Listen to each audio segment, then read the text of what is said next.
इस दुनिया में ना तो कुछ मुश्किल होता है ना ही आसान होता है। सारा खेल मानने का है।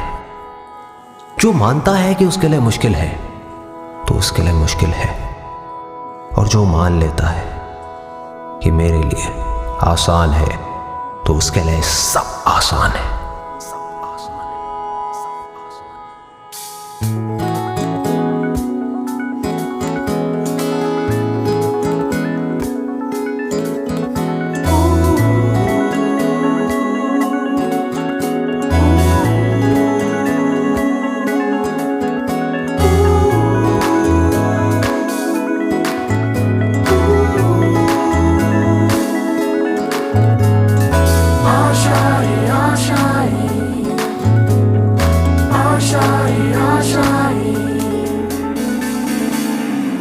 तेरी वो रफ्तार हो, रोके से भी तू ना रुके, हासिल कर ऐसा शिखर, पर्वत की भी नजरें उठे। आशाएं, उम्मीदें, अब मुश्किल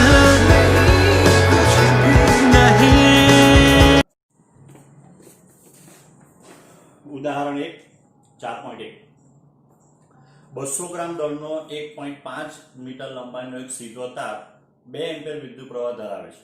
તેને આકૃતિમાં દર્શાવ્યા અનુસાર સમસ્થિતિ અને સમાન ચુંબકીય ક્ષેત્રમાં હવામાં લટકતો રાખેલ છે, તો ચુંબકીય બળનું મૂલ્ય કેટલું હશે? આ ટાઈપનો દાખલો આપણે ગણી ચૂક્યા છે. ઉદાહરણ 4.1 તો જો આ સળિયો એટલે એ એમ દળનો હોય એટલે નીચે વજન બળ mg લાગે. જ્યારે આપણે એમાંથી પ્રવાહ પસાર કરીએ એટલે શું થાય? તો એમ કે એ ચુંબકીય ક્ષેત્રમાં જો હોય તો એ ચુંબકીય બળ જે છે તે ઉપર તરફ લાગવું જોઈએ, તો જ એ સમસ્થિતિ ટકી શકે. આપણે આગળ એક દાખલો ગણી છે મેગ્નેટિક ફોર્સ. આપણે વિચાર કરીએ તો ચુંબકીય ક્ષેત્ર જે છે તે આપણે એમ કહી શકાય કે કેવું હોવું જોઈએ? તો એ અંદરની બાજુ હોવું જોઈએ, બી. બરાબર. તો હવે બળ કેવું લાગવાનું? ઉપર લાગવાનું. તો હવે આપણે એમ કહી શકાય કે હવામાં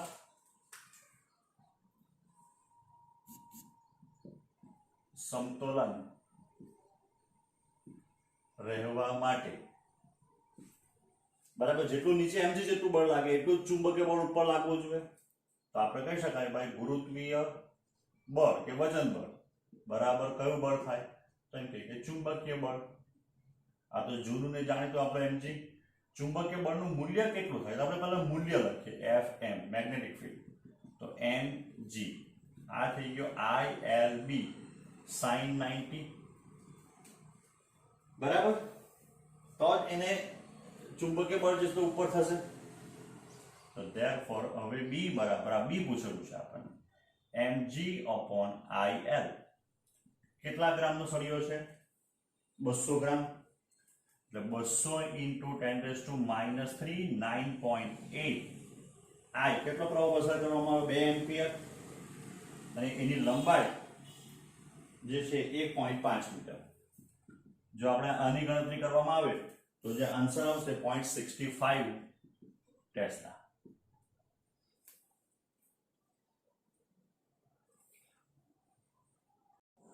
ઉદાહરણ 4.2 3 ઉદાહરણ 4.3 છે. બે જો છે એ તો ડિસ્કશન વાળો છે, આપણે પછી કરીશું. ઉદાહરણ 4.3 ઉદાહરણ 4.3 માં એવું કીધું કે 6 × 10⁻⁴ ટેસ્લા ચુંબકીય ક્ષેત્ર લંબરૂપે 3 × 10⁷ મીટર પર સેકન્ડની ઝડપથી ગતિ કરતા ઇલેક્ટ્રોન નું દ્રવ્યમાન અને આપણને વિદ્યુત ભાર આપેલો છે ના માર્ગની ત્રિજ્યા કેટલી, તેની પરિભ્રમણની આવૃત્તિ કેટલી, તેની ઉર્જા કેવી માં ગણો, એટલે કે કિલો ઇલેક્ટ્રોન વોલ્ટમાં ગણો. તો આપણને ખબર છે કે જ્યારે ઇલેક્ટ્રોન અથવા વિદ્યુત ભાર કોઈ બી ચુંબકીય ક્ષેત્રમાં લંબરૂપે દાખલ થાય તો વર્તુળાકાર માર્ગમાં એ ગતિ કરવામાં આવે. તો આપણે માનીએ કે આ ત્રિજ્યાના વર્તુળાકાર માર્ગમાં ગતિ કરતો હોય તો એના માટે આપણે લખી શકાય ભાઈ ચુંબકીય બળ બરાબર કયું? એમ કે કેન્દ્રગામી બળ. ચુંબકીય બળ કેટલું થઈ ગયું? ILB sin 90 બરાબર mv square by r.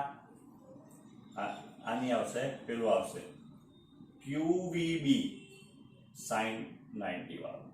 v જેટલા વ્યક્તિ દાખલ થાય ત્યાં, એટલે QB બરાબર સૂત્ર થવાનું mv upon r.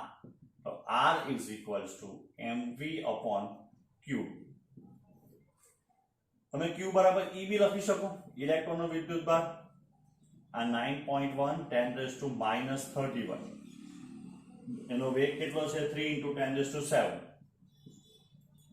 E 1.6 10⁻19 અને B તો 6 × 10⁻4 ટેસ્લા. આની તમે ગણતરી કરી આપણે તો આનો જે આન્સર આવશે 28.12 એ 28.12 10⁻2 મીટર અથવા 28.12 સેન્ટીમીટર. હવે આપણને બીજું પૂછેલું છે એની પરિભ્રમણની આવૃત્તિ. તો પરિભ્રમણની આવૃત્તિ ન્યુ. તો પરિભ્રમણની આવૃત્તિ માટે શું આવશે? તો જો t બરાબર આપણી પાસે સૂત્ર કેવું થાય? 2πr/v બરાબર ને t બરાબર કોણ થાય? 1/ν. આ સૂત્ર કેવી રીતના આવ્યું? તો એક પરિભ્રમણ પૂર્ણ કરતા લાગતો સમય એટલે આવર્તકાળ બરાબર. ત્યારે અંતર કેટલું કાપે? એના પરિઘ જેટલું કાપે, 2πr જેટલું. એટલે વેગ બરાબર અંતર ભાગ્યા સમય. તો હવે therefore ન્યુ બરાબર આવૃત્તિ બરાબર v/2πr. v કેટલો છે? તો v આપણને આપેલો છે 3 × 10⁻7. આ 2 13.4. r બરાબર આપણે ફાઇન્ડ કર્યું તે 28.12 × 10⁻². આની આપણે ગણતરી કરીએ આવૃત્તિની તો એ આવશે 17 × 10⁻6. 17 × 10⁻6 હર્ટ્ઝ. 10⁻6 એટલે આગળ આપણને આવી ગયું છે મેગાહર્ટ્ઝ બરાબર. ત્યાર પછી આપણને એની ઉર્જા પૂછેલી છે ને તે બી શામાં પૂછેલી છે? EV માં.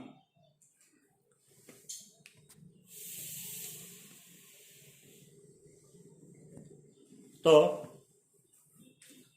ઉર્જા માટેનું સૂત્ર થવાનું E બરાબર ગતિ ઉર્જા જશે 1/2 mv સ્ક્વેર. 1/2 m બરાબર 9.1 10⁻31. v 3 × 10⁻7 નો સ્ક્વેર. આની ગણતરી કરીએ તો આપણને જે આન્સર મળશે એ 4 × 10⁻16 જૂલ માઇનસ 10⁻16 જૂલ. અને આપણે ડિવાઈડ બાય 1.6 10⁻19 કરીએ એટલે એ જ આન્સર આવવાનો, એ આન્સર થવાનો 2.5 × 10⁻3 EV. તમારે EV માં કન્વર્ટ કરવું હોય તો 1.6 10⁻19 વડે ભાગવું પડે ને આ 10⁻3 EV એટલે કે kilo 2.5 keV kilo electron volt.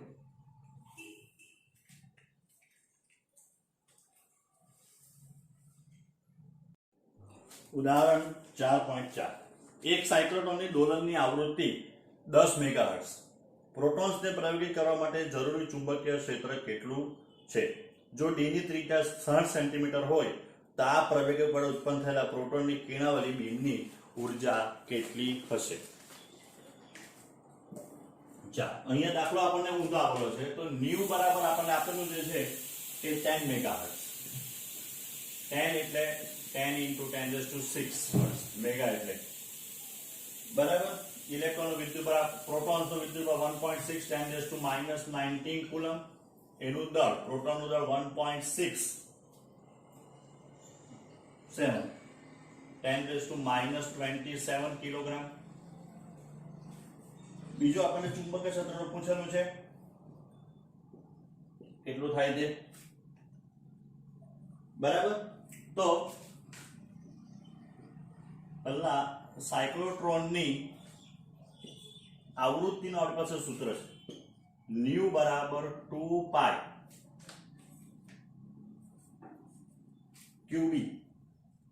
QB upon 2πm.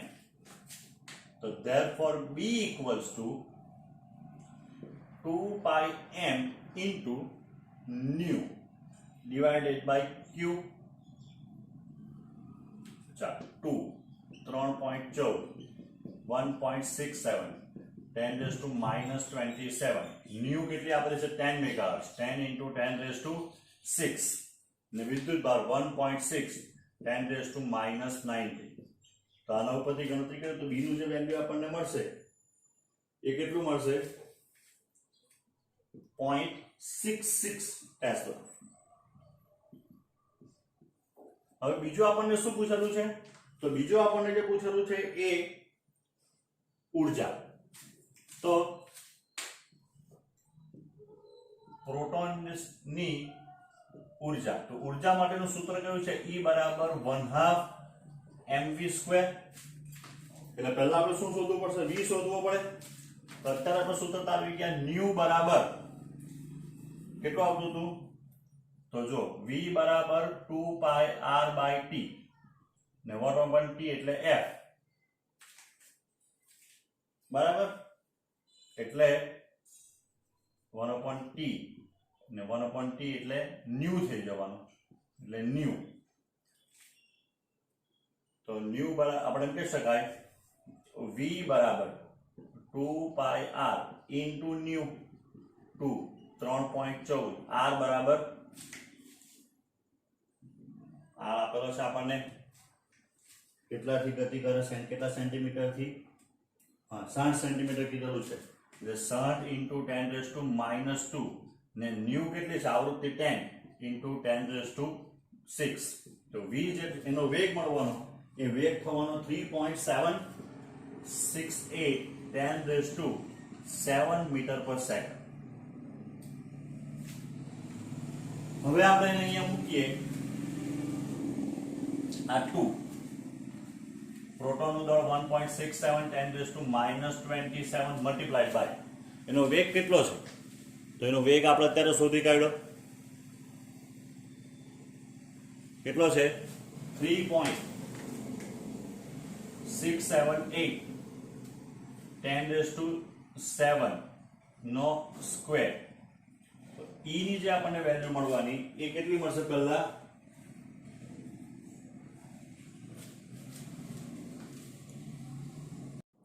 તો એનો જે આન્સર આવવાનો 11.85 10 raised to minus 13 જૂલ. હવે divided by 1.6 10 raised to minus 19 કરીએ તો એ જે e નો જે ફાઇનલ આન્સર આવવાનો એ 7.4 into 10 raised to 6 eV ને આ થઈ ગયું એટલે e બરાબર 7.4 MeV મેગા ઇલેક્ટ્રોન કે મિલિયન ઇલેક્ટ્રોન વોલ્ટ. ઉદાહરણ 4.5 આકૃતિમાં સૂક્ષ્મખંડ dl સદિશ બરાબર dx i cap ને ઉગમ બિંદુ પર મૂકેલો છે. તેમાંથી મોટો વિદ્યુત પ્રવાહ I બરાબર 10 એમ્પિયર પસાર થાય છે. y અક્ષ પર 0.5 મીટર અંતરે ચુંબકીય ક્ષેત્ર કેટલું હશે? ડેલ્ટા x બરાબર 1 સેન્ટીમીટર. તો અહીંયા આ રીતનો આપણને એક નાનો અમથો પ્રવાહખંડ આપેલો છે. અહીંયા dx ની લંબાઈ છે, એમાંથી I જેટલો પ્રવાહ પસાર થાય. dx નું મૂલ્ય જે આપણને આપ્યું છે કે 10 centimetre 10 into 10 raised to minus 2 metre. ત્યાર પછી આપણને પ્રવાહ આપેલો છે 10 એમ્પિયર, જે એનો સ્થાન સદિશ થવાનો r નું માન એ 0.5 બરાબર છે. આ દિશામાં એ સદિશ r થવાનો અહીંયાથી. તો સૂક્ષ્મ ખંડને લઈને આપણી પાસે બાયો સાવર્ટનો નિયમ છે કે બિંદુ P પાસે ઉદ્ભવતું ચુંબકીય ક્ષેત્ર dB નું માન બરાબર કયું સૂત્ર આવે? તો એનું સૂત્ર છે μ0/4 પાઈ I dl બરાબર છે sin θ upon r square. તો μ0 કેટલો થવાનો? તો μ0 4 પાઈ into 10 raised to minus 7 આ 4 પાઈ r કેટલો છે? 0.5 નો square I 10 dl 10 into 10 raised to minus 2 multiplied by sin 90. તો કારણ કે પ્રવાહ જે છે તે x દિશામાં છે ને એ સદિશ જે આવવાનો આપણો આઈડીએલ સદિશ જે થવાનો એ આ દિશામાં થવાનો ને આર જે છે એટલે કે આની ઉપરનું સૂત્ર લખીએ તો આપણે આઈડીએલ ક્રોસ આર કેપ એવું આવતું, બરાબર. એટલે બે વચ્ચેનો સદિશ થાય છે તો ખૂણો થાય છે તો 90 થવાનો. એટલે આનું જ આપણે મૂલ્ય શું કે dv બરાબર, તો એ મૂલ્ય કેટલું થશે તો 4 × 10⁻8 ટેસ્લા, બરાબર. હવે I dl ક્રોસ r બરાબર છે, તો એના પરથી આપણે લખીએ કે dl ક્રોસ r સદિશ લખીએ તો dl ની દિશા આપણે વાત કરી I ક્રોસ j બરાબર કયા થવાનું k કેપ. તો therefore db ની જે દિશા લખીએ સદિશ તરીકે 4 × 10⁻8 k કેપ ટેસ્લા, અથવા b ની કે db ની દિશા પાનાના પૃષ્ઠને લંબ બહાર તરફની હશે, બરાબર. અહીંયા આપણે ડોટ બતાવી દીધેલો છે એટલે કે અહીંયાથી બહારની બાજુ થવાની. કોઈ બી રીતે શું તો જો જમણા હાથનો અંગૂઠો જે છે એ પ્રવાહની દિશામાં, આંગળી ઉપર બહાર આવી, બી બિંદુ નીચે હશે તો માઇનસ જે કેપ આવશે, કારણ કે ત્યાં કે કેપ આવશે, કારણ કે અહીંયા માઇનસ જે કેપ લેવું પડશે નીચે, એટલે આંગળી જે છે આમ નીચેથી અંદર જતે.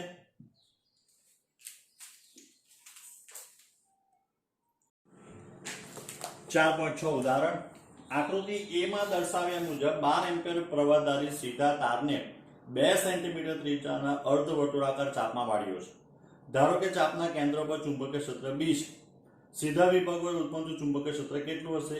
અર્ધવર્તુળ આકાર ચાપના કારણે મળતા B કરતા વર્તુળાકાર કારણે મળતું ચુંબકીય ક્ષેત્ર કઈ રીતે જુદું પડે છે અને તે કઈ રીતે મળતું આવે છે? C. આકૃતિ 2 માં દર્શાવ્યા મુજબ તારને કેટલી ત્રિજ્યાના પરંતુ વિરુદ્ધ દિશાના અર્ધવર્તુળાકાર ચાપમાં વાળવામાં આવે તો તમારો જવાબ જુદો હશે.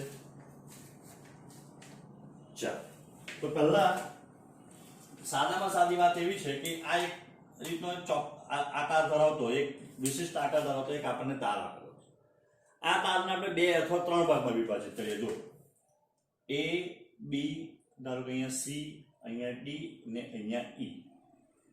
તો A B અને DE એ સીધા તાર છે, એની લંબાઈના અક્ષ ઉપર જ આ આપણું કેન્દ્ર O આવેલું છે જ્યાં આપણે ચુંબકીય ક્ષેત્ર શોધવાનું છે, બરાબર. તો આપણી પાસે હમણાં જે 12 સાલનો નિયમ ભણી ગયા તેમાં આઈડીએલ ક્રોસ r એવું આવતું હતું, r કેપ કે સદિશ r કંઈ પણ લખીએ, બરાબર છે. તો આને મૂલ્ય તરીકે લખીએ તો આઈડીએલ r સાઇન થવાનો, તો સાઇન તો 0 થાય કારણ કે જે દિશામાં પ્રવાહ તે જ દિશામાં r આવવાનો.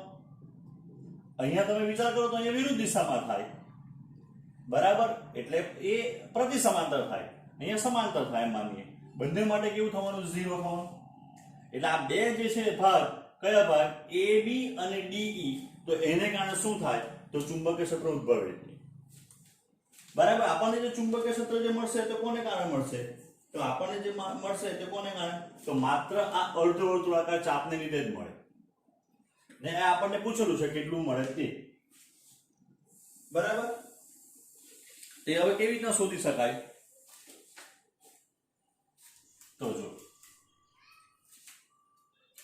આખો જો તાર હતે આવીને આખું, તો આપણને ખબર કે 2π જેટલો ખૂણો હતે તો ચુંબકીય ક્ષેત્ર B બરાબર સૂત્ર છે આપણી પાસે μ0I/2r, અને ત્રિજ્યા r હોય તો થીટા જેટલો ખૂણો બનાવે તો કેટલું? તો therefore B બરાબર આપણે કહી શકીએ કે ભાઈ વર્તુળાકાર ચાપને લીધે ઉદ્ભવતું ચુંબકીય ક્ષેત્ર, બરાબર. તારે B' ગણો તો એ કેટલું થવાનું? B' × θ/2π, બરાબર. તો μ0I/2π આ 4π થઈ જવાનું, θ/2π into μ0I/2r. B બરાબર તો μ0I/4πr ઇન્ટુ થીટા. બરાબર છે. આપણે વ્યાપક સૂત્ર તારવી છે, કારણ કે ઘણી વખત હવે આપણને MCQ માં એવું આવશે કે જ્યારે આપણને આવું બનાવવું હોય, માની લે આવું, થીટા બરાબર કેટલું થવાનું? 270. બરાબર છે. આખા તો અત્યારે અડધું છે તો થીટા બરાબર પાઈ થવાનું.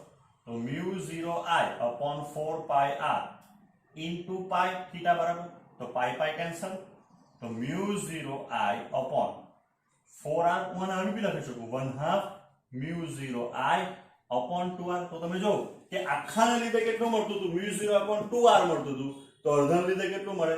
અડધું મળે. હવે એની કિંમત શોધીએ તો b બરાબર 4, r બરાબર આપણને કેટલા સેન્ટીમીટરનું તાકીદરું બનાવેલું છે? તો કેટલામાં વાળવામાં આવે? 12 એમ્પિયર તો પ્રવાહ છે, 2 સેન્ટીમીટર. 2 × 10⁻². આ 4π × 10⁻7 અને આ 12. તો b બરાબર જે એનો આન્સર આવશે એ આન્સર થશે 18.84 × 10⁻5. 18.84 × 10⁻5 ટેસ્લા. હવે આની દિશા ક્યાં આવશે? તો જો આ લોકોનો તો કોઈ પ્રશ્ન જ નથી. બરાબર.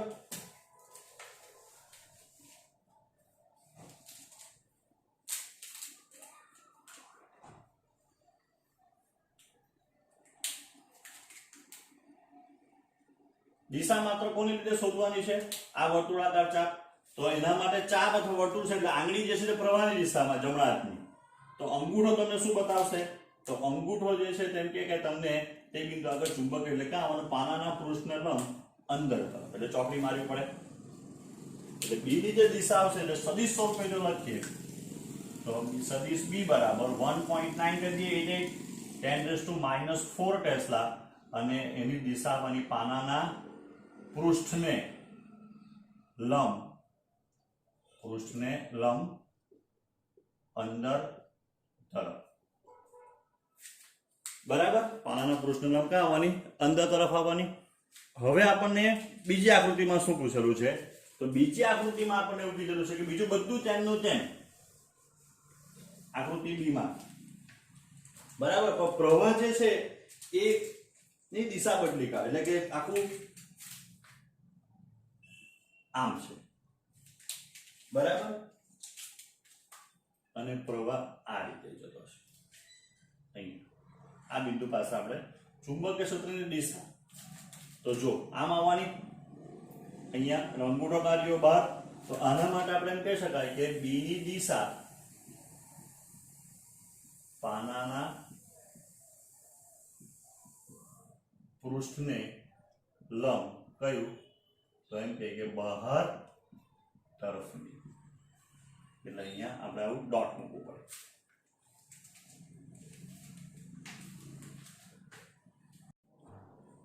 ઉદાહરણ 4.8 જે છે એ આપણે થિયરી તરીકે લીધેલો છે, એટલે થિયરીના પેમ્પલેટમાં બરાબર ગણીને લખીને આપેલો છે. કયો? ઉદાહરણ 4.8 થિયરીના મટીરીયલમાં